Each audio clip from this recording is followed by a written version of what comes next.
বাপের বাড়িতে এসে অনেকটাই মিনি ব্লগ তোমাদের সাথে শেয়ার করেছি, যারা যারা দেখোনি প্লিজ দেখে নিও। তো আজকে বাড়িতে পুজো, তো ভাবলাম একটা ফুল ব্লগ শেয়ার করি। তো এখানে আমি ব্রেকফাস্ট করে নিলাম এখন। Hello everyone, good afternoon. তো এখন বাজে দুপুরে 1টা। আমি স্নান টান করে আসলাম, আর মা ওইদিকে ভোগ লাগিয়ে দিয়েছে, এখন বসে ঠাকুরের প্রার্থনা করছে।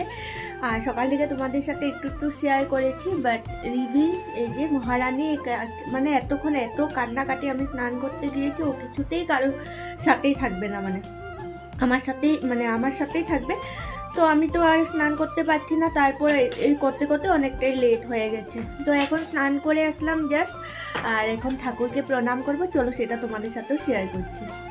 এরপর এরকম ফার্স্ট টাইম আমি রাম ঠাকুরের পুজোতে মানে বাড়িতে আছি, না হলে তো দিগ্বইতেই থাকি। আর বিয়ে আমার যে বছর 2020-তে আমার বিয়ে হয়েছিল, তো যেদিন বাড়ি মানে আমি ফিরা যাত্রা এসেছিলাম এখানে, তখন বাড়িতে ওই দিন রাম ঠাকুরের পুজো ছিল, ওইটাই ফার্স্ট পেয়েছিলাম। তারপরে এখান থেকে সবার প্রসাদ পাঠানোই হয় দিগ্বইতে। আর শ্বশুর শাশুড়ি এসেছিল, লাস্ট ইয়ার এসেছিল শ্বশুর শাশুড়ি পুজোতে। আর সবার মা কী করে ছোটো কাকুকে দিয়ে পাঠিয়ে দেয়। তো এবার লাকিলি আমি এখানেই আছি। তো ঠিক আছে, চলো পুজোটা তোমাদের সাথে শেয়ার করতে পারবো আজকে। আসো। আরে নমো করতে যাবে না? চলো নমো করতে যাবো, আসো। না যাবি না, আবার নিয়ে যাচ্ছে আমাকে ভীষণ। আরে নমো করে আসি, চলো। তো তোমাদের সাথে সকালবেলা শেয়ার করেছিলাম যে মা কাকিমুনি ওরা সবাই মিলে ভোগের রান্না করছিল, সেটা একটুখানি দেখিয়েছি তোমাদেরকে। তো ভোগ লাগানো হয়ে গেছে, 12টার মধ্যে ভোগ লাগিয়ে দিয়েছিল। সকালবেলা বাল্যভোগও দিয়েছিল, সেটা 6টার দিকে দিয়েছিল আর কি, তখন তো আর ভিডিও করা হয়নি। তো এখনও ভোগ লাগিয়ে দিয়েছে, বাট আমি স্নানে ছিলাম যার জন্য আর হয়নি।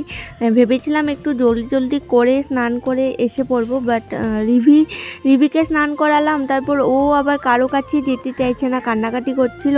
তো সেই করতে করতে একটু লেট হয়ে গেল। তো যাই হোক, এখানে মা, দুনো কাকিমণি, তারপর আমার বড় কাকিমণিরও মা এসেছিলো, মানে দিদা, তারপর আমার ঠাম্মা, সবাই মিলে প্রার্থনা করছিল। তো এখন আমিও আসলাম এখানে প্রণাম করে নেব। আর ঠাকুর ঘরটা ফার্স্ট টাইম তোমাদের সাথে শেয়ার করলাম, বাপের বাড়ি কেমন করে শেয়ার করা হয় না। আর মানে ফর্চুনেটলি আমি এবার পুজোতে এখানে আছি, তো আমার সেটাও মানে তোমাদের সাথেও শেয়ার করা হয়ে গেল। তো এখানে দেখো পুরো ভোগ লাগিয়ে দিয়েছে, আর পুজো হয়ে গেছে। তো এখন সবাইকে প্রসাদ দেওয়া হবে। তো ঠিক আছে, চলো তোমরা দেখতে থাকো। আশা করি তোমাদের আজকে পুজোর ব্লগটা ভালো লাগবে। ফার্স্ট টাইম এরকম কোনো পুজোর ব্লগ মানে বাপের বাড়িতে আর কি, সেটা তোমাদের সাথে শেয়ার করছি। আর এটা হলো আমাদের ঠাকুর ঘরটা। তো ঠিক আছে, চলো তোমরা দেখতে থাকো।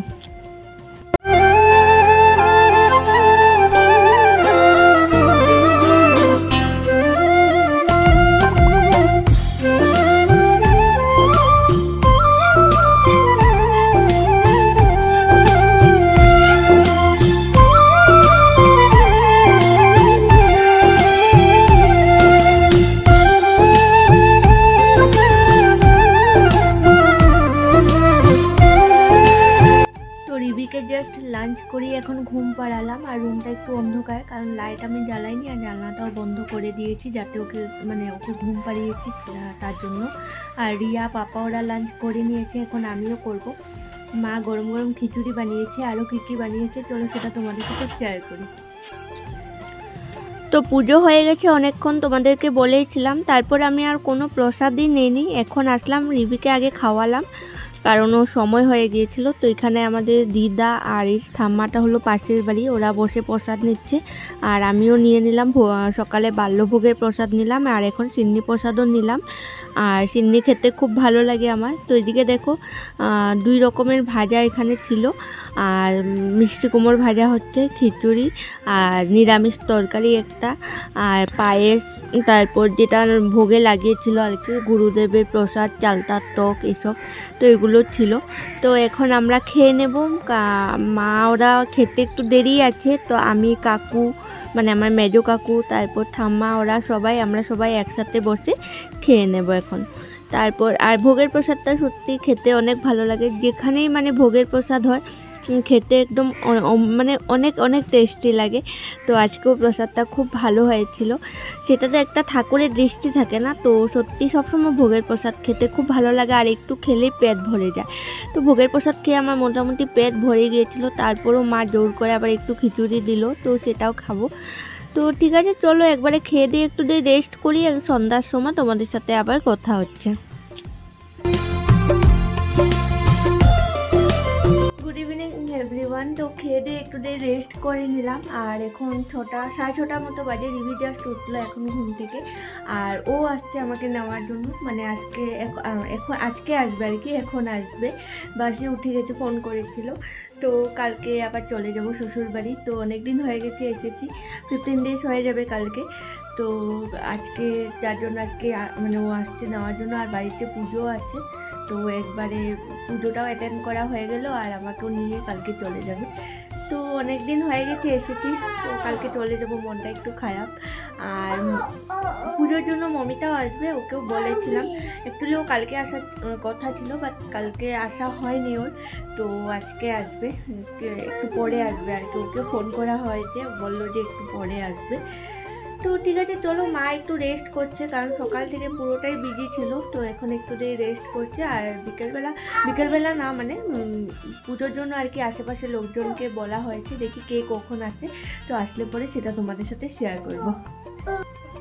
আর এখানে রিভি দেখো, ওর পাপাকে অনেক দিন পরে দেখেছে না, মানে পুরো একদম দেখে মানে সারপ্রাইজ হয়ে গেছে ও পুরো। আর এরকমভাবে জড়িয়ে ধরে রেখেছে অনেকক্ষণ, এরকমভাবে জড়িয়ে ধরে ওর কোলে মাথা রেখে শুয়েছিল, মানে দেখে বোঝা যাচ্ছে ও অনেক মিস করতেছিল ওর পাপাকে। তো অনেক দিন পরে দেখলে যা হয়, মানে অনেকক্ষণ এরকমভাবে ছিল। ও কি ভাবছিল জানি না, বাট দেখে মনে হচ্ছে ও অনেক মিস করছিল ওর পাপাকে। তো এখানে কাকিমণি ওরা এসেছে, আরও কাকিমণি, তারপর একজন দিদা, ওরা সবাই এসেছিলো, মানে আরও অনেক আগে এসেছিলো, সেটা শেয়ার করা হয়নি তোমাদের সাথে। এখন 9টার মতো বাজে, আর মমিতাও এসেছে, অনেকক্ষণই হয়েছে। আমরা সবাই মিলে এখানে বসে কথা বলতেছিলাম। তারপর অমিতও এসেছিলো। আর এখানে দেখো রাঙ্গা কাকি প্রসাদ নিচ্ছে রান্নাঘরে বসে। আর আগে মানে তোমাদের সাথে সন্ধ্যার সময় সেরকমভাবে শেয়ার করা হয়নি, একটু বিজি হয়ে গিয়েছিলাম তাই। তো এখন ভাবলাম যে না, মানে মোটামুটি সবাই চলেই গেছে, এখন ওরাই আছে, পূর্ণিমা, তারপর রাঙ্গা কাকি, অমিত, মমিতা, ওরা আছে। তো ওরাও এখন বের হয়ে যাবে, তারপর রিভিকে ডিনার করাবো।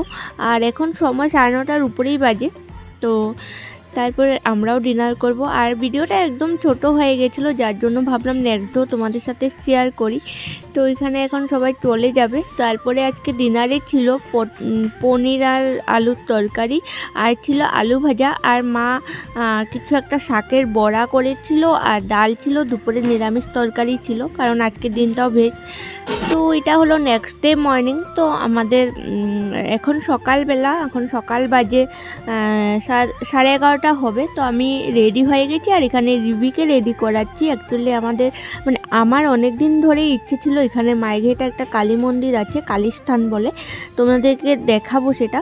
তো ওই মন্দিরে গিয়ে পুজো দেওয়ার, বাট কিছু না কিছু কারণে সেটা হতে ছিল না। অনেক দিন হয়ে গেছে যে দেব মাইঘেটা আসা হয় ঠিকই, বাট পুজোটা দেওয়া হচ্ছিল না। তো আজকে ভাবলাম যখন ও আছে, মানে ও এসেছে, তো আজকে গিয়ে দিয়ে আসি।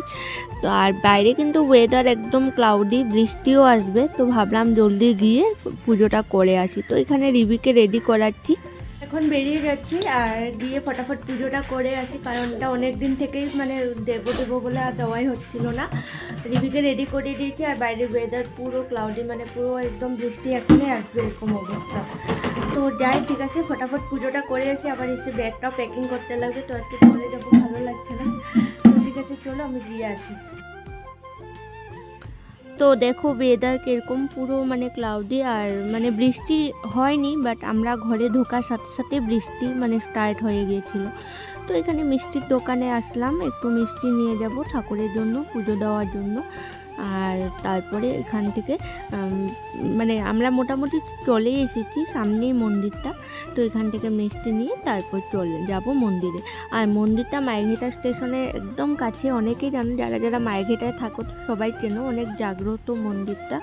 তো এখানে এসে আমার অনেক দিন ধরে, আমি আগে এসে পুজো করেছি, বাট রিবিকে নিয়ে আর ওকে নিয়ে আসা হয়নি আমার।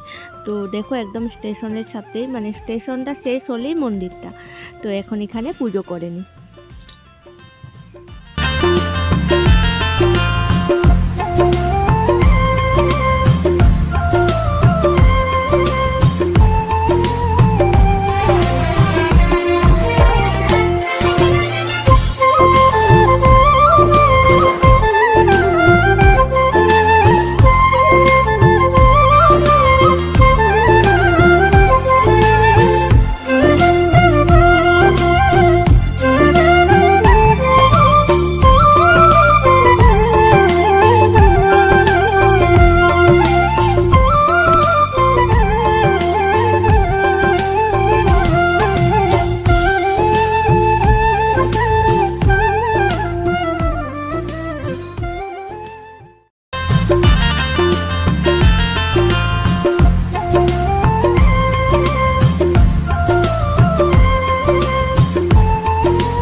তো এখানে এখন আমার পুজো করা মোটামুটি হয়ে গেছে। আর রিবি দেখলে এখানে ছাগলটাকে দেখে, তারপর বাদুড়ও এসেছিল, সেটাও দেখে খুব খুশি হয়েছে।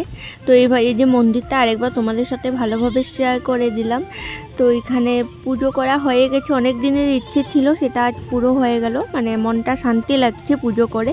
তো আমরা ভেবেছিলাম এখান থেকে আর একটু কোথাও যাব, বাট এতটাই মানে ওয়েদার মানে অন্ধকার হয়ে এসেছে, পুরো বৃষ্টি যখন তখন আসতে পারে, যার জন্য এখন বাড়ি চলে যাব। তো পুজো করে এসে পড়েছি, আর আসার সাথে সাথে মানে রিবি স্কুটিতেই ঘুমিয়ে গিয়েছিল, তো ওকে এখন ঘুম পাড়িয়ে দিয়েছি, উঠলে পরে ওকে খাইয়ে দেবো। আর আমি সকাল থেকে উপোস ছিলাম, তো এখন এখানে আমার খাওয়াটা নিয়ে নিয়েছি। তো আর বাইরে পুরো বৃষ্টি পড়ছে এখন। তো ঠিক আছে, চলো খেয়ে নিই, তারপর পরে কথা হচ্ছে। তো এখন ব্যাগ গুছিয়ে নিচ্ছি, যা যা জামা কাপড় বাইরে ছিল সেগুলো ঢুকিয়ে নিচ্ছি। আর মনটা অনেকটাই খারাপ, মানে আসার সময় তো খুব ভালো লাগে, যাব একটা মানে ফুর্তি লাগে, বাট যেদিন যাওয়ার সময় হয়ে যায় সেদিন সত্যি মনটা খুব খারাপ হয়ে যায়। তো কী আর করা যায়, যেতে তো লাগবেই। তো ঠিক আছে, চলো ব্যাগটা গুছিয়ে নিই, একবারে রেডি হয়ে বের হওয়ার সময় তোমাদের সাথে কথা হচ্ছে। তো খাওয়া দাওয়া করে নিয়েছি আর রেডি হয়ে গেছি, এখন 4টা বাজে, বের হয়ে যাব। মানে পাপা একটা অটোকে বলে রেখেছিল, তো এসে পড়েছে নেওয়ার জন্য। আর ওয়েদারটা একদম ঠান্ডা ঠান্ডা, পুরো মানে বৃষ্টিও হয়েছিল একটু আগে, তোমাদেরকে বলেইছিলাম। তো যার জন্য বেশি লেট করবো না, বের হয়ে যাব। মাদের এখনও খাওয়া হয়নি। অ্যাকচুয়ালি কী হয়েছে না, আমাদের যে টিউবওয়েলটা আছে না, পাম্প কলটা, সেটা খারাপ হয়ে গেছে, মোটরে জলই উঠছে না। তো মিস্ত্রিরা এসেছে আর কি ঠিক করার জন্য। তো ওরা কাজ করতেছিল, আর জলও পুরো মানে জলের ক্রাইসিস হয়ে গিয়েছে, পুরো মানে জলে নেই। তো কাজটাও পুরো লেট হয়ে গেছে। তো মাদের এখনও খাওয়া দাওয়া হয়নি, বাট গাড়ি এসে পড়েছে, তো বের হতেই লাগবে। তো ঠিক আছে, চলো যেতে যেতে কথা হচ্ছে তোমাদের সাথে। এখন আর কিছু শেয়ার করবো না, একবারে ঘরে গিয়ে তোমাদের সাথে কথা হচ্ছে। তো বাপের বাড়ি থেকে চলে আসাটা সব মেয়েদের জন্যই অনেকটা কষ্টের, সেটা সব মেয়েরাই বুঝো, বাট যেখানে তোমার ঘর সেখানে তোমার আসতেই হবে। তো আমার তো একদমই সামনে, কারো কারো অনেক দূরে থাকে, বেশিক্ষণ না, আধা ঘন্টারই রাস্তা।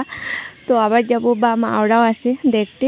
তো ঠিক আছে, এখন মোটামুটি ডিগবই পৌঁছে গেছি, আর গাড়িতে একদম চুপচাপ রিবিকে জড়িয়ে ধরে চুপচাপ বসেছিলাম।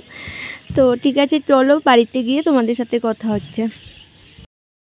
তো বাড়িতে এসেছি, অনেকক্ষণ হয়ে গেছে, আর চাটা খেয়ে নিলাম, রিবিকেও খাইয়ে দিলাম, আর রিবি এখানে খেলছে। আর বাইরে বৃষ্টি পড়ছে, আর আজকে তো মঙ্গলবার, তো দোকান তো বন্ধই ওর, তাই এখনও আর খোলেনি আর কি। তো এখন সময় 7:30 বাজে, তো একটু রেস্ট করবো, পরে দেখি কি করি কি না করি। তো ঘরে আসার পর ভাবলাম একটু বেডশিটটা চেঞ্জ করে নিই, কারণ অনেক দিন মানে ছিল, তো ভাবলাম একটু চেঞ্জ করে নিই। তারপর বালিশের কভার যা যা ছিল সব কিছু চেঞ্জ করে রুমটাকে একটু গুছিয়ে নিয়েছি, যদিও বা গোছানোই ছিল, কিছু অগোছালো ছিল না, সব কিছু পরিপাটিয়ে ছিল। আর তাও আমি ভাবলাম যে সব কিছু জায়গা মতো সেট করে দিই, মানে রেখে দিই। তো যার জন্য এখানে বেডশিটটা উঠিয়ে নিচ্ছি, আর বালিশের কভারগুলো খুলে তারপর নতুন বিছিয়ে দেব। আর ওয়েদার তো তেমন একটা ভালো না, যদি বৃষ্টি না হয় তো কালকে সকালবেলায় ধুয়ে দেবো, আর না হলে পরে ধুয়ে দেবো আর কি। তো ঠিক আছে। আর আমি কিন্তু এসেছি অনেক দিন হয়ে গেছে, তোমাদেরকে বলে দিই, কথাটা ক্লিয়ার করে দিই, এটা অনেক দিন পরেই আমি ভয়েসটা দিয়ে তোমাদের সাথে ভিডিওটা শেয়ার করব। বাট আমি এসেছি মোটামুটি 1 উইক হয়ে গেছে। বাট সময়ের অভাবে আমার মানে অ্যাকচুয়ালি সময়ের অভাবে না, অনেকটা আলস্য হয়ে গেছি, যার জন্য এই ভিডিওটা আমি এডিট করতে পারিনি আর কি। তো এখন ভাবলাম এডিট করে আজকে তোমাদের সাথে শেয়ার করে দিই। তো এখানে আমার সব কিছু চেঞ্জ করা হয়ে গেছে। আর এসেও তোমাদের সাথে তেমন একটা মিনি ব্লগও শেয়ার করিনি, বাট ভাবলাম যে আজকে একটা মিনি ব্লগ শেয়ার করব। তো সেটা এই ভিডিওটা যাওয়ার পরেই আমি তোমাদের সাথে শেয়ার করে দেব, সেটাও তোমরা দেখে নিও। দেখো আমি এখানে বালিশ বিছানাটা মানে গুছানোর পরে ওইখানে উঠে বসে গেছে পুরো ব্ল্যাঙ্কেট খুলে, তো সেটাই তোমাদেরকে দেখাতেছিলাম। তো ঠিক আছে। তো তারপর সুস্মিতা বানিয়েছিল ম্যাগি, সেটা খেলাম। আর এখানে এখন হচ্ছে ডিনারের প্রিপারেশন, মাছের তরকারি হবে আর ডাল হয়েছিল, রিবির জন্য ডাল করতে লেগেছে আমার, আর হয়েছিল মাছের তেল। তো ঠিক আছে, চলো ব্লগটা এই অবধি রাখলাম, দুদিনের ব্লগ তোমাদের সাথে শেয়ার করলাম। কেমন লাগলো জানিও, যদি ভালো লাগে প্লিজ চ্যানেলটাকে সাবস্ক্রাইব করে দিও আর ভিডিওটাকে লাইক শেয়ার কমেন্ট করে দিও। ততক্ষণ সবাই খুব ভালো থেকো, সুস্থ থেকো, গুড নাইট সবাইকে। দেখা হচ্ছে আবার একটা নতুন ব্লগের সাথে। টাটা।